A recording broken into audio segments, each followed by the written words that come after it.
Hello everyone, मैं हूं नरेंद्र पांचाल। इस चैनल पर आपका बहुत बहुत स्वागत है।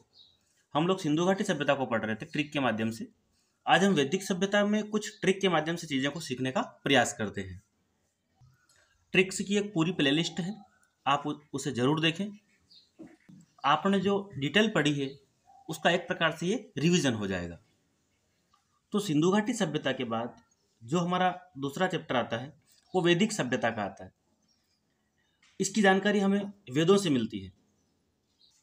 वैदिक सभ्यता के लोग आर्य कहलाए और ये जो आर्य शब्द है ये ऋग्वेद में 36 बार आया है।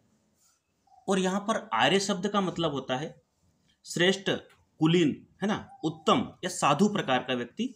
तो यहाँ आर्य, तो आर्य क्या है? एक भाषा सूचक शब्द है। ठीक है। अगर वेदों की बात करें तो 4 मुख्य वेद है आपके, ऋग्वेद, यजुर्वेद, सामवेद और अथर्ववेद। ठीक है। तो ये जो है ऋग्वेद सबसे प्राचीन और पुराना वेद माना गया है। ऋग्वेद सबसे प्राचीन ग्रंथ है। इसके अंतर्गत 10 मंडल है, 1028 सूक्त है और 10,600 इसमें ऋचाएं हैं। और ये भी आपको पता होगा कि इसका तीसरा जो मंडल है वो गायत्री मंत्र इसमें जो है उल्लेखित है। तो चलिए हम देखते हैं कि वेदों के जो नाम है वो आपको वैसे याद होंगे। यदि नहीं है तो आप एक प्रकार की यहाँ पर मैंने ट्रिक बनाई है, सारी आयु। क्या है? सारी आयु। सा से आपका बनता सामवेद, री से आपका ऋग्वेद, आ से आपका अथर्ववेद और यू से आपका यजुर्वेद, यानी कि यह यहाँ पर आपको रिलेट करना है। ठीक है। तो सामवेद, ऋग्वेद, अथर्ववेद और यजुर्वेद, ये सारी आयु करके एक ट्रिक है जिससे आपके चारों वेदों के नाम आपको याद हो जाएंगे। सबसे प्राचीन कौन सा माना गया है? ऋग्वेद को सबसे प्राचीन माना गया है वेदों में। ये जो ऋग्वेद, यजुर्वेद और सामवेद है, तीनों है ना, ऋग्वेद, यजुर्वेद और सामवेद, इन तीनों को मिला के वेद त्रयी कहा गया है। मतलब इनके अंतर्गत क्या है? ईश्वरीय ज्ञान है।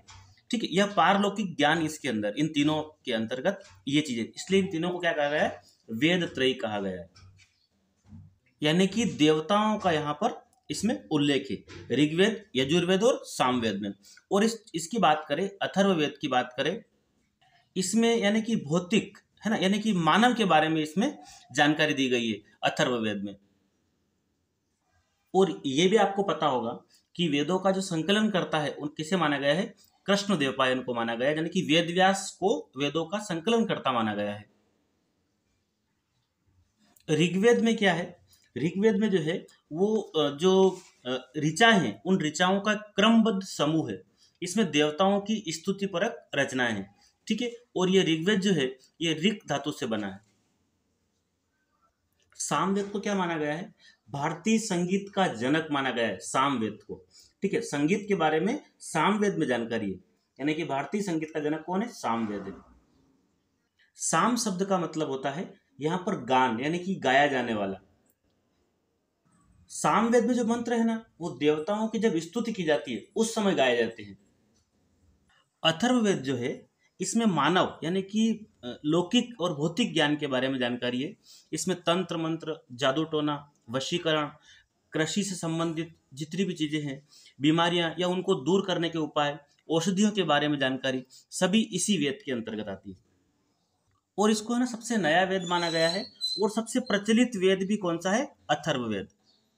अगर यजुर्वेद की बात करें तो यजुर्वेद है ना वो गद्य और पद्य दोनों में है। ठीक है। गद्य में भी है और पद्य में भी है। इसमें क्या है? इसमें जो यज्ञ के नियम, जो कर्मकांड है ना, कर्मकांडी वेद सब इसके अंतर्गत आते हैं। यज्ञ करने की विधियां, यज्ञ में पढ़े जाने वाले मंत्र और यज्ञ में दी जाने वाली बलि, इन सब के बारे में जो जानकारी है वो यजुर्वेद में प्राप्त होती है। तो अगर आपसे पूछा जाए कि गद्य और पद्य में कौन सा वेद है तो वो है यजुर्वेद है। तो यहाँ पर वेद के बारे में आपको जानकारी मिल गई होगी कि जो वेद की जो ट्रिक है वो सारी आयु। तो यहाँ पर सामवेद, ऋग्वेद, अथर्ववेद और यजुर्वेद, तो 4 तो वेद हो गए। और उनके 4 कितने हैं? उपवेद भी कितने हैं? 4 है। तो 4 वेद है अपने, ऋग्वेद, सामवेद, यजुर्वेद और अथर्ववेद। उसके बाद 4 उपवेद है। एक है गंधर्व वेद, धनुर्वेद, स्थापत्य वेद और आयुर्वेद। यहाँ पर जो ट्रिक है वो है गंध सी आय। क्या है? उपवेद की ट्रिक क्या है? गंध सी आय। वेद की ट्रिक क्या थी? सारी आयु। और यहाँ पर क्या है? गंध सी आय। ग मतलब गंधर्व वेद, ध मतलब धनुर्वेद, स है ना, यहाँ से सी स लिया है, स्थापत्य वेद और आय से आयुर्वेद। अब जो ऋग्वेद है, ऋग्वेद का जो उपवेद माना गया है वो आयुर्वेद को माना गया है। ठीक है। अथर्ववेद का जो उपवेद माना गया वो स्थापत्य वेद यानी कि शिल्प वेद, जो शिल्प कला के बारे में जानकारी है ना, वो स्थापत्य वेद कहलाता है। यजुर्वेद का जो उपवेद है वो धनुर्वेद है, और सामवेद का जो उपवेद है वो गंधर्व वेद है। अब आगे वेद और पुरोहित, यानी कि जो वेदों को जो पढ़ने वाले होते हैं उनको क्या कहते हैं। तो ऋग्वेद को पढ़ने वाले को यहाँ पर होत्री कहा गया है, यजुर्वेद का जो अध्ययन करते हैं उसको अर्धव्यू कहा गया है, सामवेद को पढ़ने वाले को उदगाता, और अथर्ववेद को ब्रह्म ऋषि। तो ऋग्वेद में क्या है, होत्र या होता ऋषि, सामवेद में जो है आपका उदगाता, अथर्ववेद में ब्रह्म ऋषि, और यजुर्वेद में अर्धव्यू कहा गया है।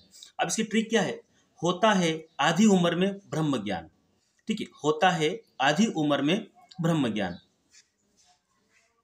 तो होता है से मतलब है कि ऋग्वेद में होत्र, ठीक है, आदि मतलब यजुर्वेद में अर्धव्यू, सामवेद में उदगाता, ठीक है, और उदगाता मतलब उम्र से लिया गया यहाँ पर, अथर्ववेद में ब्रह्म ऋषि यानी कि ब्रह्म ज्ञान। तो ये थी आपकी वेद और पुरोहित की ट्रिक थी। ठीक है, होता है आधी उम्र में ब्रह्म ज्ञान। यहां पर हमने 3 ट्रिक देखी, एक वेद की सारी आयु, दूसरा उपवेद की गंध सी आय, और तीसरा होता है आधी उम्र में ब्रह्म ज्ञान। देखिए, आप पूरा प्रयास कीजिए, किसी भी चीज को अधूरी नहीं छोड़ना है। आपने जो डिटेल पढ़ी है उसको पढ़ने के बाद जो ट्रिक है वो आपकी पूरी पूरी मदद करती है। यदि आपने पिछले वीडियो नहीं देखे हैं तो चैनल की प्लेलिस्ट में जाकर आप उन वीडियो को जरूर देखें। तो चलिए आगे चलते हैं। इसी प्रकार उपवेद और उसके प्रवर्तक के नाम आपको पढ़ने हैं।